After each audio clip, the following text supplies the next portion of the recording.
Selamat datang dan selamat menikmati channel kami populer, semoga bermanfaat. Untuk mendukung kami agar terus berkembang, silakan subscribe channel kami sekarang. Terima kasih. Gantung Siwur Tijoyo adalah pejabat Mataram Islam yang ada di Pasuruan. Tatkala Mataram bergabung dengan Belanda dan di bawah kendali Belanda, maka Tijoyo sebagai orang Mataram yang berada di Pasuruan tidak bisa menerima. Beliau menentang kebijakan itu dan memilih menjadi pejuang yang melawan penjajah bersama rakyat dan sisa-sisa pasukan Untung Surapati. Akhirnya beliau keluar dari Pasuruan mencari daerah aman jauh di pelosok di kaki Gunung Arjuno sebelah timur, sekarang di bawah Indonesia Safari Park 2 Prigen, 43 km dari Ponpes Alum. Beliau adalah orang yang membabat alas alias orang pertama yang bermukim di Damarjati, Karanglebak ini. Untuk memahami gambaran zaman gantung Siwur Tijoyo, perlu kiranya Anda membaca kondisi pergolakan kerajaan Mataram hingga ke Pasuruan dan Malang saat itu di akhir tulisan ini. Wareng Kertiwono adalah menantu Tijoyo. Beliau berasal dari kerajaan Mataram Yogyakarta, yang berada di bawah Kesultanan Hamengkubuwono. Kertiwono ini menjadi kepala desa Damarjati pertama. Kertiwono ini juga dikenal dengan nama Hamidin, yang berarti orang-orang yang memuji Allah. Kertiwono memiliki 4 anak, Kaseran, Maimunah, Sartam dan Ambrem. Kepala desa Damarjati kedua dijabat oleh Kertotaruno bin Kertiwono. Kertotaruno juga dikenal dengan nama Kaseran.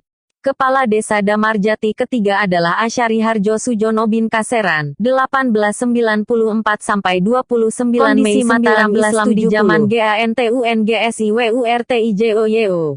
Mataram melemah dan pecah. Mataram tunduk kepada Belanda pada masa Raja Pakubuwana ketiga. Sang Raja Pakubuwana kedua yang sedang sakit itu mewariskan tahta kepada anaknya, Raden Mas Surjadi. Maka, putra mahkota yang baru berusia 17 itu pun dinobatkan dengan gelar Pakubuwana III pada 15 Desember 1749. 5 hari berselang, Pakubuwana II wafat. Pakubuwana III resmi menjadi raja, setelah Baron von Hohendorf, gubernur VOC untuk wilayah pesisir Jawa melantiknya sebagai Pakubuwana III karena wilayah Surakarta saat itu sudah menjadi milik VOC sesuai kesepakatan sebelumnya dengan Pakubuwana II. Sejarah mencatat, ia adalah Raja Jawa pertama yang dilantik oleh pejabat VOC, bahkan di sepanjang masa kepemimpinannya. Pakubuwana III senantiasa tunduk kepada Belanda demi langgengnya kekuasaan. Wafat 26 September 1788 Masehi. Kala itu, Pangeran Mangkubumi dan Raden Mas Said, Pangeran Sambernyawa, bergabung untuk menghadapi Kasunanan Surakarta yang didukung VOC. Keduanya masih satu garis keturunan dengan Pakubuwana III dari Trah Mataram, dan merasa berhak mendapat jatah kekuasaan. Belanda mendekati Mangkubumi kemudian berhasil membagi wilayah Mataram menjadi 2, yakni untuk Pakubuwana III di Surakarta dan Pangeran Mangkubumi yang kemudian bertahta di Yogyakarta dengan gelar Hamengkubuwana I. Hal ini membuat Said kecewa. Ia pun pisah kongsi dengan Mangkubumi untuk tetap melancarkan perlawanan terhadap Surakarta dan VOC. Belanda bermain lagi, akhirnya Pakubuwana III bersedia berbagi Surakarta dengan Said. Lahirlah Kadipaten Mangkunegaran yang dipimpin Said dengan gelar Mangkunegara I. Penyatuan Jawa yang pernah diupayakan pada masa kepemimpinan Sultan Agung 1613-1645 akhirnya musnah di era pemerintahan Pakubuwana III. Telatah Mataram terpecah-pecah, terbelah menjadi 3 kerajaan, Kasunanan Surakarta, Kasultanan Yogyakarta, dan Kadipaten Mangkunegara. Nantinya, pada 1813, muncul satu kerajaan lagi, yaitu Kadipaten Pakualaman di Yogyakarta.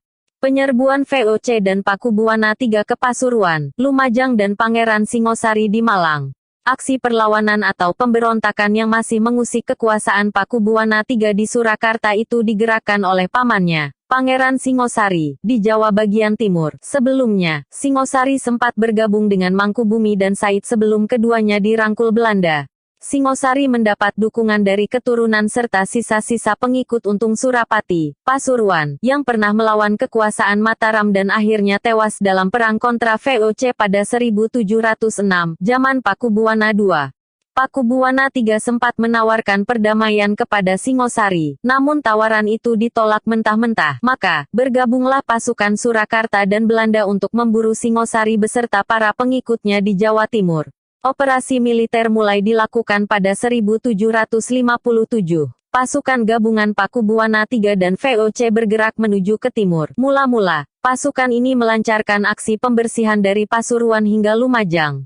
Pangeran Singosari yang bersemayam di Malang itu terpaksa menghindar dan melawan secara gerilya. Cukup lama pasukan gabungan Pakubuwana III dan Belanda menghadapi aksi ini karena Singosari yang dibantu mantan pengikut Untung Surapati sering berpindah-pindah tempat. Gantung Siwurtijoyo dimakamkan khusus di atas sumber Keling Damarjati Karangrejo, Purwosari, Pasuruan. Makam Kuram terawat, karena tanah sekitarnya digarap menjadi sawah. Batu inisan kuno, kemudian diberi batu inisa baru bertuliskan, Tijoyo. Sumber Keling Damarjati Purwosari Pasuruan. Wareng Kertiwono dimakamkan di pemakaman umum Desa Damarjati. Kuburannya punya ciri. Satu-satunya yang dibangun dan beratap, bersama istrinya. Satu-satunya yang diberi bendera merah putih sebagai tanda pahlawan. Satu-satunya yang ada kotak kayu menggantung tempat buku-buku Yasin, tahlil dan doa-doa. Dijadikan tempat tawasulan oleh sebagian masyarakat baik dari Desa Damarjati maupun dari luar daerah, jika mereka punya hajat mau pilihan lurah, pileg, pilkadadel. Satu-satunya yang diberi lampu listrik di bangunan tersebut. Tapi saya lihat sudah digulung kabelnya dan tidak dinyalakan. Saya tanya alasannya takut dikultuskan sehingga bisa mengarah kepada syirik.